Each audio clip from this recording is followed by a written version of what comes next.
Қайырлы кеш, құрметті оқырмандар, қалдарыңыз қалай?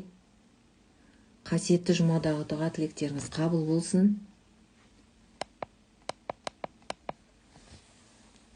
Дауыс естіліп тұр ма? Бейнем көрініп тұр ма? Кері байланыс жасап қойыңыздаршы. Плюс белгісін қойыңыздар. Қалайсыз, Назира ханым? Дауысым естіліп тұр ма? Бейнем көрініп тұр ма?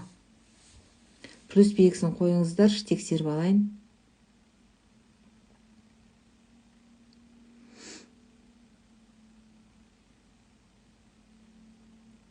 Жақсы, шүкір Аллаға.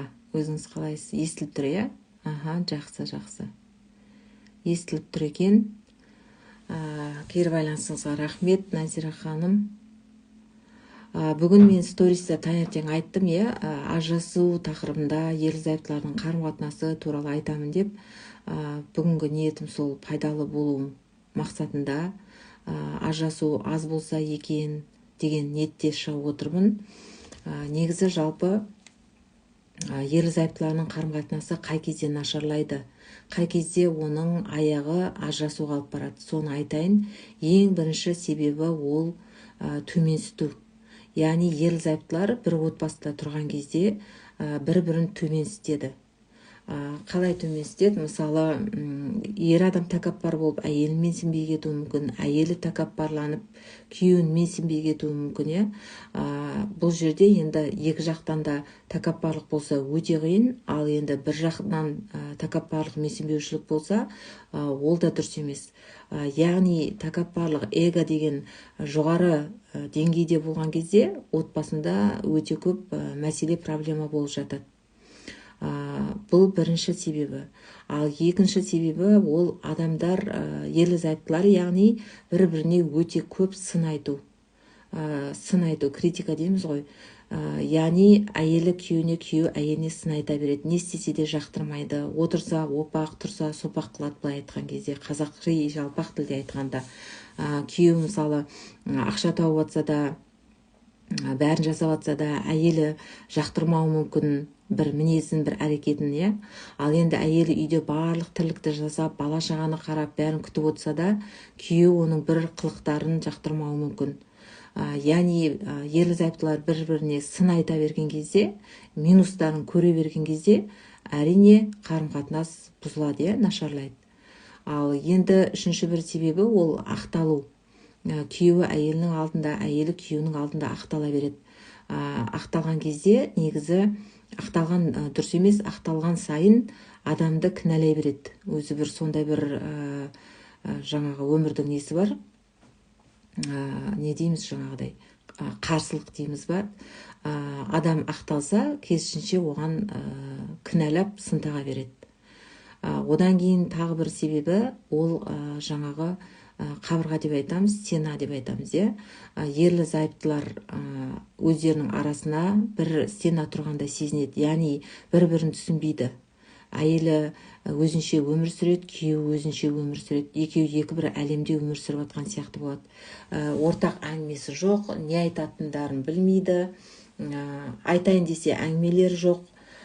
Әңгімесі таусылған жұптар деген сөз бар ғой, Мұхтар Шахановпен айтқан, сол сияқты жаңағы әңгімесі таусылған жұптар отбасында өте қарым-қатынас нашар болып кетеді. Өйткені екі адам бір-бірінен алыстап кетеді.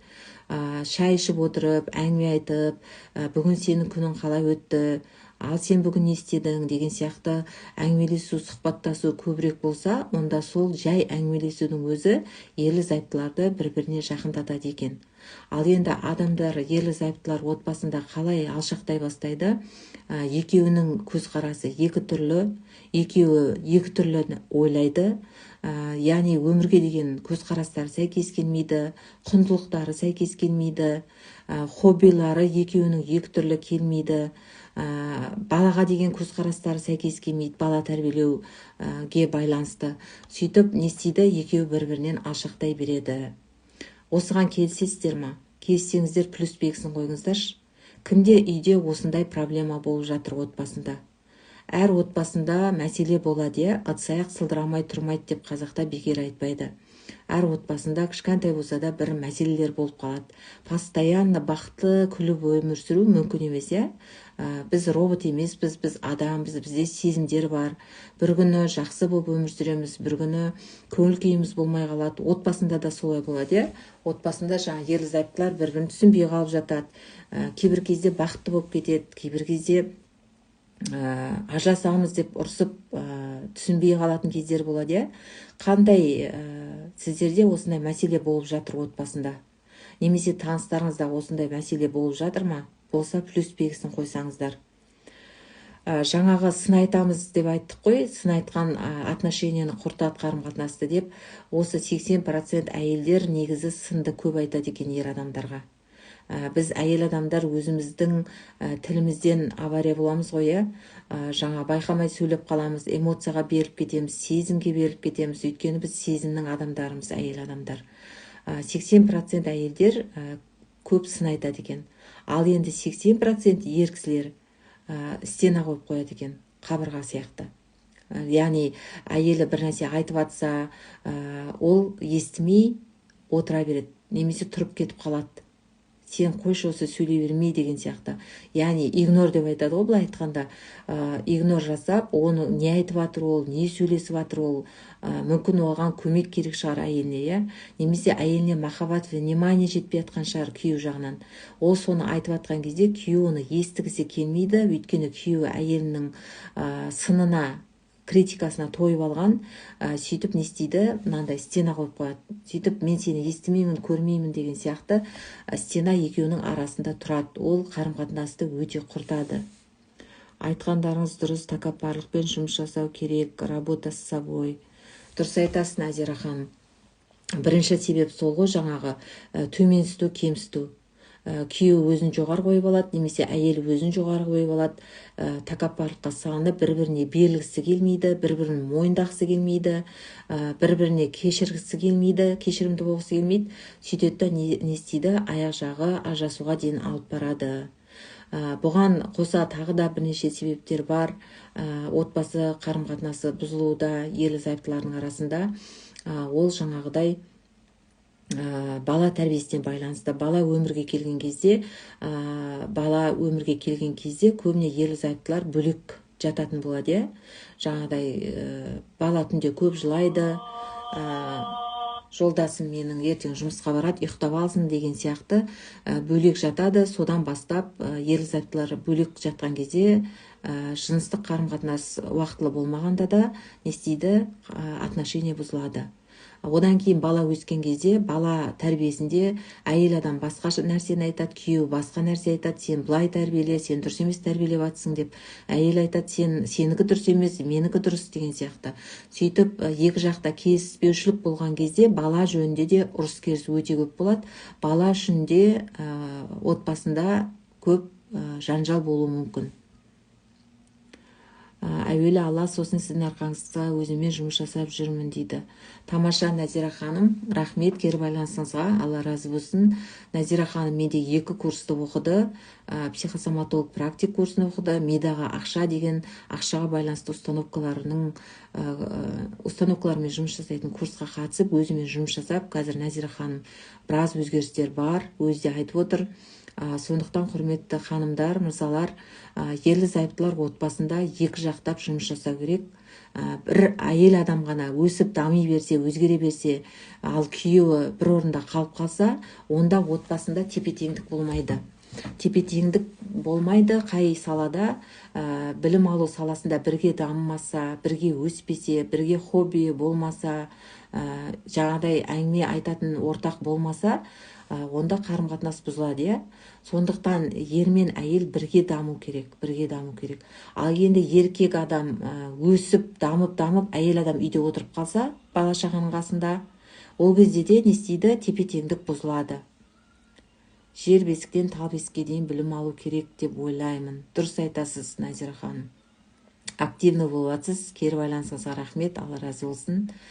Сондықтан осы жерде айтайын дегенім, ерлі-зайыптылар ылғи да бірі-бірімен қарым-қатынаста жұмыс жасап отыру керек. Үнемі жұмыс жасап отыру керек. Ал дұрыс қарым-қатынас жасау қалай болады? Ол білімменен келеді. білімменен келеді. Мысалы біздің ата-аналарымыз басқаша өмір сүрді, иә. Ал қазіргі заман 21 ғасыр инфобизнестің, ақпараттың дамып тұрған кезеңі, білім алу заманы болып жатыр, иә. Қазір әйелдер өте көп білім алып дамып жүр. Ер кісілерге қарағанда әйелдер өте көп дамып жатыр негізінде. 2 балам бір жұмыстан шығып қала берем, жолдасым білмейді. 6 миллион кредит бар, уайымнан ұйықтай алмай қалдым.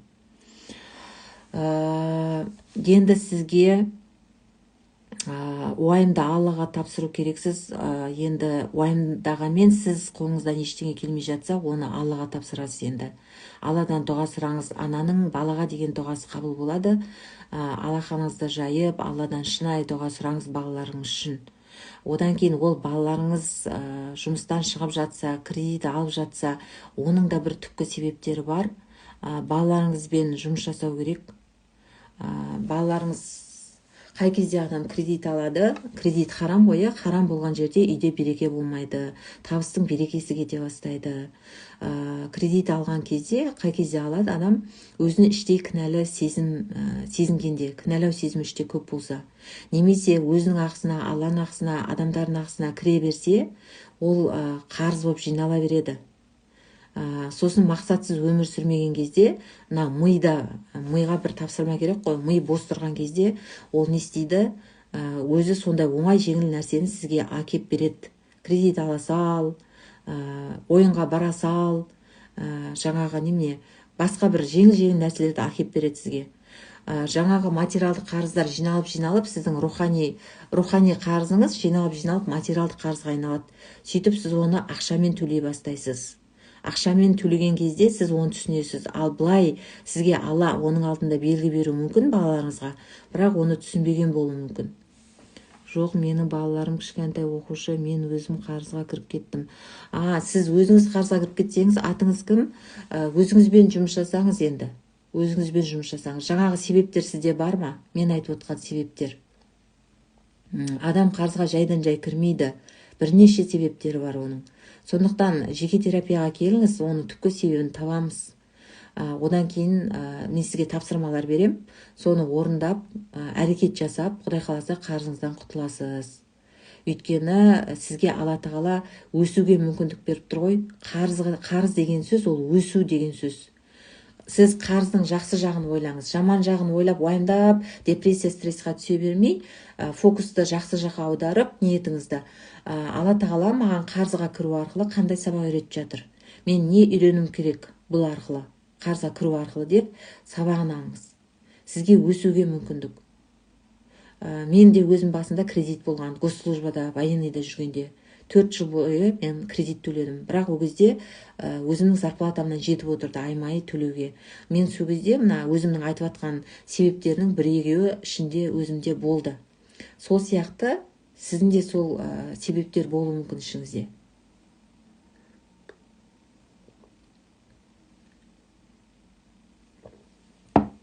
Ассаламу алейкум, сырбойдақтарға не айтасыз дейді.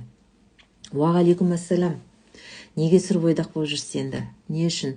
Жасыңыз нешеде? Үйлену ниетіңіз бар ма? Қандай ниетпен үйленейін деп жатсыз үйленетін болсаңыз? Соған сұрақтарға жауап беріңізші өзіңізге. Қағаз, ручка алып, кәдімгідей өзіңізбен жұмыс жасаңыз. Мен не үшін үйленбей жүрмін?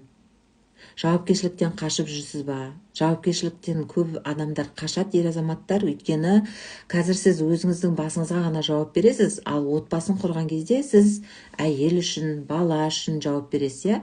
Жауапкершілік көбейеді, оларды асырау керексіз деген сияқты. Мүмкін сіз жауапкершіліктен қашып жүрген шығарсыз.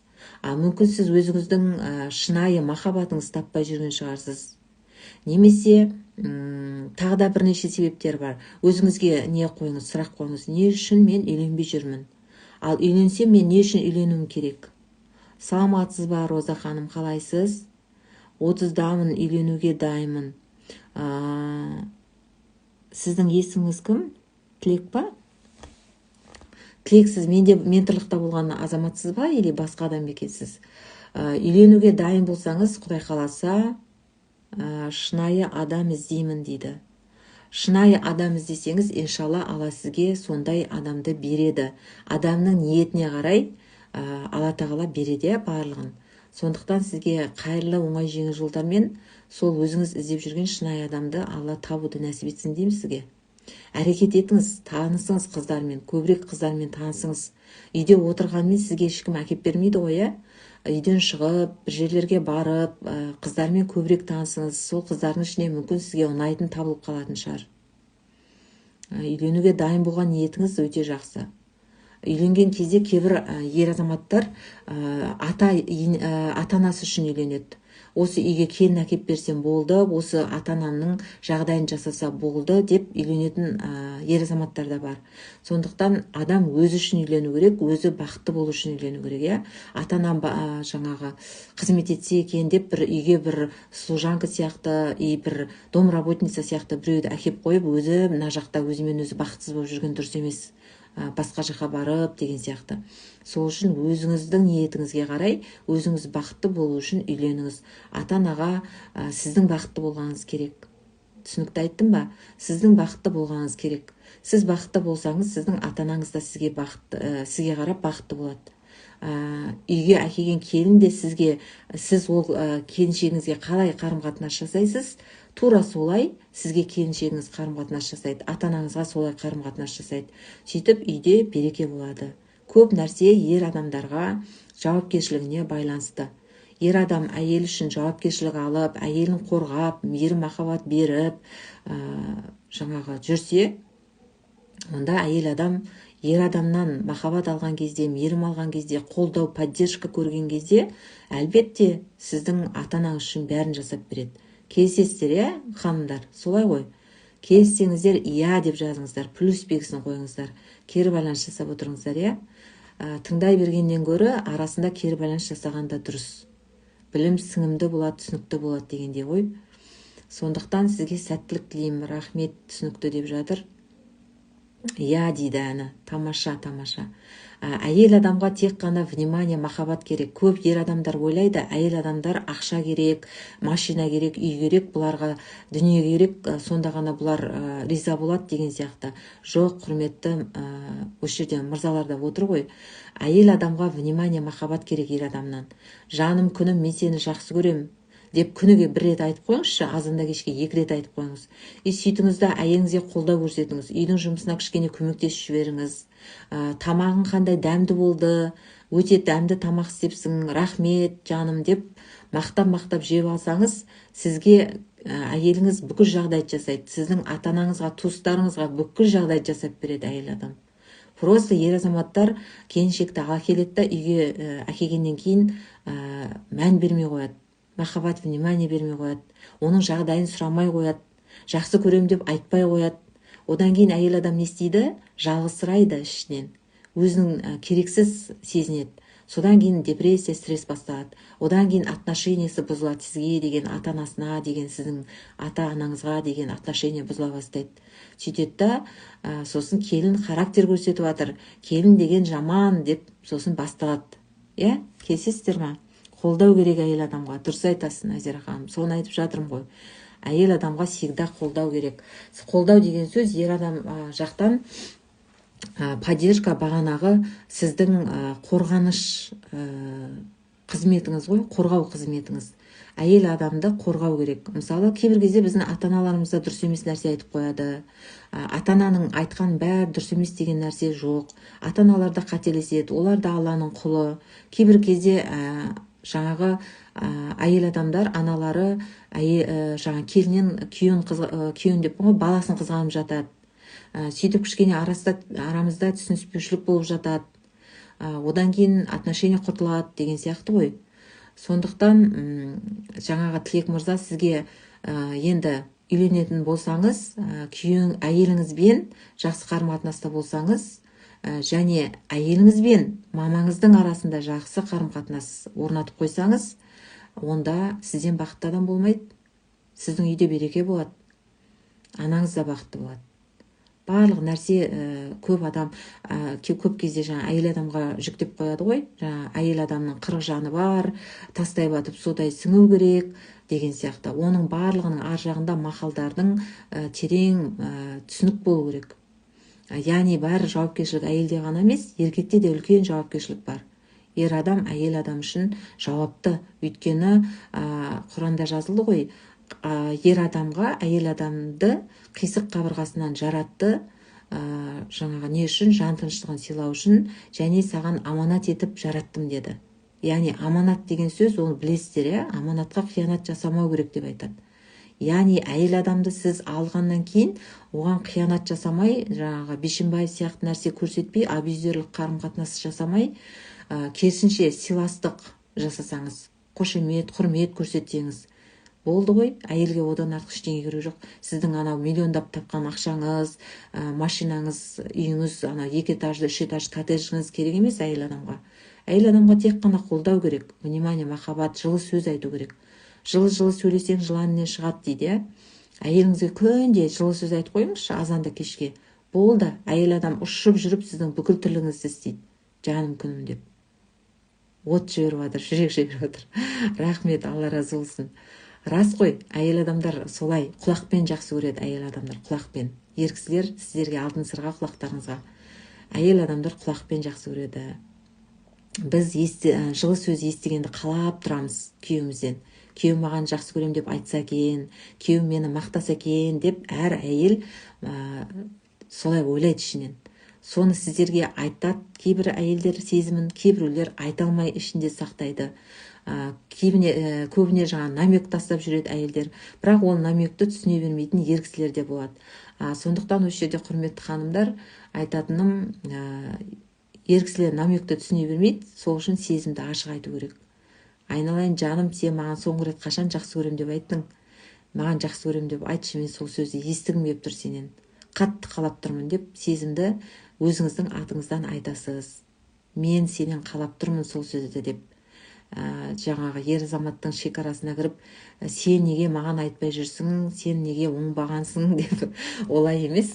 Өзіміздің атымыздан, өзіміздің позициямыздан айтамыз. Мен қалап тұрмын, айтқанды естігім келіп тұр деп, иә? Солай өзіміздің атымыздан сезімізді білдірсек, сезімізді жеткізсек, иншалла, ерлі-зайыптылардың арасында қарым-қатынас өте жақсы болады. Ер азаматта солай өзін сезімін ашық айту керек әйел адамға.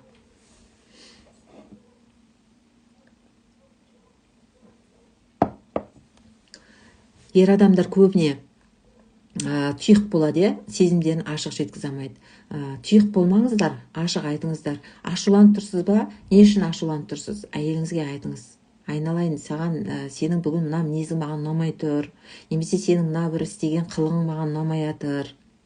Келесіде бұлай істемеші деген сияқты ойларыңызды ашық айту керек. Кейбір кезде біз жаңағы ашуға беріліп, жаман сөздер айтып, кейбір кезде қол көтеріп кететінде ер кісілер болады.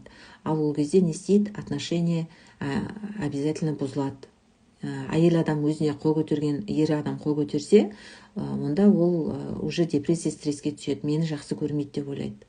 Өйткені ұрып ешкімді тәрбиелей алмайды адам. Баланы да ұрып тәрбиелей алмаймыз, әйелді де ұрып тәрбиелей алмаймыз. Қалай тәрбиелейміз? Махаббат, жылу беріп тәрбиелейміз. Жақсы жылы сөздер айтып тәрбиелейміз. Мен 6 жыл болды адамдарды қабылдап жұмыс істеп жүргеніме. Маған 99.9% келген клиенттер, ер кісі болсын, әйел адам болсын, үлкен әйел болсын, бала болсын, барлығына махаббат, внимание жетпейді. Барлығына сол махаббат, внимание жетпейді, назар жетпейді. Жақсы сөздер айтпаған үйінде бала кезде. Травма, жаңағы обида дегендер бар бала кездегі. Сол себептен өздері маған келеді неше түрлі проблема бойынша. Денсаулық, ажырасу, жаңағы ақша жағынан келіп жатады. Сұрақтарыңыз бар ма? Бүгінгі тақырып бойынша қарым-қатынас не үшін бұзылады ерлі-зайыптылардың арасында айтып өттім, және оны дұрыстау үшін не істеу керек, оны айтып өттім, иә? Жылы сөз, махаббат, внимание, қолдау көрсету, жауапкершілік алу деген сияқты барлық қолынан келген нәрсені аямай жасау керек. Әйел адамда, ер адамда. Отбасын ұстап қалу өте қиын. Ол кәдімгі екі жақтан жауапкершілікті талап ететін жұмыс, иә. Сондықтан да қазақ айтқан ғой, үйлену оңай, үй болу қиын деп. Үйлену оңай, иә, үйлене саласыз, махаббатты ойбай жақсы көріп қалдым деп. Сосын бірнеше жылдан кейін ол махаббат қайда қалып кеткенін білмей қалады. сөйтіп аяғы ажырасуға келіп жатады. Сол үшін қазағымыз айтқан үй болу қиын деп. Үй болу үшін екі жақтап жұмыс жасау керек. Әйел адамда, ер адамда. Тек қана әйел жұмыс жасаса, жасай берсін, өзі жұмыс жасасын, мен өзгермеймін, мен жұмыс істегім келмейді деп жатуға болмайды. Екі жақтап бірдей жұмыс жасау керек. Бағана айтқандай, әйел адамда өсіп даму керек, ер адамда өсіп даму керек. Көп ажырасу ол білімсіздіктен, надандықтан, түсініспеушіліктен, құрмет көрсетпеуден, сыйламаудан, әңгімелеспеуден, әңгімелеспегеннен кейін бір-бірін түсінбей жатады. Сұрақтарыңыз болса қойыңыздар. Сұрақтарыңыз бар ма? Бүгінгі ажырасу бойынша, ерлі-зайыптылардың қарым-қатынасы бойынша немесе басқа сұрақтарыңыз болса қойыңыздар. Мен жауап беріп көрейін. Жарты сағат сөйлеп отырмын. Маған кірген тікелей эфирге ханымдарға рахмет айтам. Алла разы болсын. Алтын уақыттарыңызды кіріп менімен бірге болғандарыңыз үшін. Эфир пайдалы болды ма? Пайдалы болса плюс белгісін қойыңыздар, немесе я деп жазыңыздар. Қазір эфирді сақтап қоямын. Комментарияға жазыңыздар сақтап қойғаннан кейін. Эфирдан қандай инсайттар алдыңыздар, қалай пайдалы болды. Лайк басып, подписка жасап, қолдап қойыңыздар, жақсы ма? Алыс-беріс гармонияда болсын, баланста болсын. Маған солай қолдау көрсетіп қойыңыздар. Сіздердің қолдауларыңыз керек маған. Қазір сақтап қоям эфирді. Жазыңыздар, комментарий жазыңыздар, инсайттарыңызды жазыңыздар, алған, жақсы ма? Рахмет, менің жандарым, Райгүл ханым, Назира ханым. Рахмет, Алла разы болсын. Осындай шәкірттер барына шүкір деймін. Бұл кісілер даму үстінде, өздерімен жұмыс істеу үстінде. Әр адам өзімен жұмыс жасаған кезде өмір басқаша болады. Өздеріңіз өзгересіздер. Рахмет дейді, Алла разы болсын. Сіздерге де рахмет кіргендеріңіз үшін. Жақсы, сұрақ жоқ сияқты. Келесі эфирде кездескенше сау болыңыздар. Баршаңызға рахмет. Баршаңызды жақсы көрем.